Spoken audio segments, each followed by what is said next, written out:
যানবাহনের বেপরোয়া গতি আর চালকের অসতর্কতায় প্রতিনিয়ত সড়ক ও নৌপথে ঝরছে প্রাণ। অটোরিকশাকে চাপা দিয়ে নিয়ন্ত্রণ হারিয়ে খাদে বাস।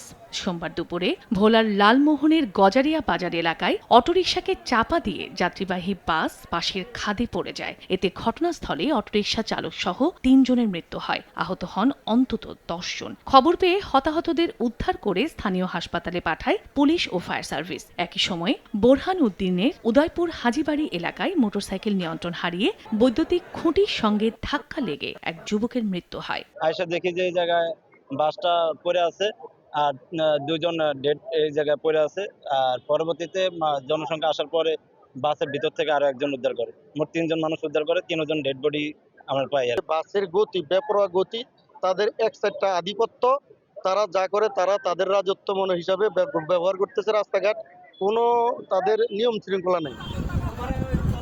অন্যদিকে কক্সবাজার মহেশখালী নৌরুটের কক্সবাজারের বাঁকখালী নদীর মোহনায় যাত্রীবাহী একটি স্পিড বোটের ইঞ্জিন বিকল হয়ে গেলে পেছন থেকে দ্রুত গতিতে আসা আরেকটি যাত্রীবাহী স্পিড বোটের ধাক্কা লাগে। এতে দুটি স্পিড বোটই উল্টে যায়। খবর পেয়ে আরেকটি স্পিডবোট ও ট্রলার দ্রুত ঘটনাস্থল থেকে গুরুতর আহত এক নারী এবং ১৮ জনকে জীবিত উদ্ধার করে। পরে আহত নারীকে সদর হাসপাতালে নিলে তাকে মৃত ঘোষণা করেন চিকিৎসক।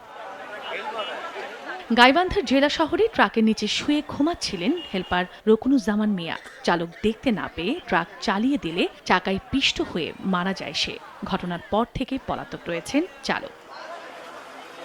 এছাড়া হেমায়তপুর মানিকগঞ্জ সড়কে একটি মোটরসাইকেলকে চাপা দিয়ে নিয়ন্ত্রণ হারিয়ে খাদে পড়ে যায় একটি ট্রাক। এতে ঘটনাস্থলে মোটরসাইকেল আরোহী নিহত হয়।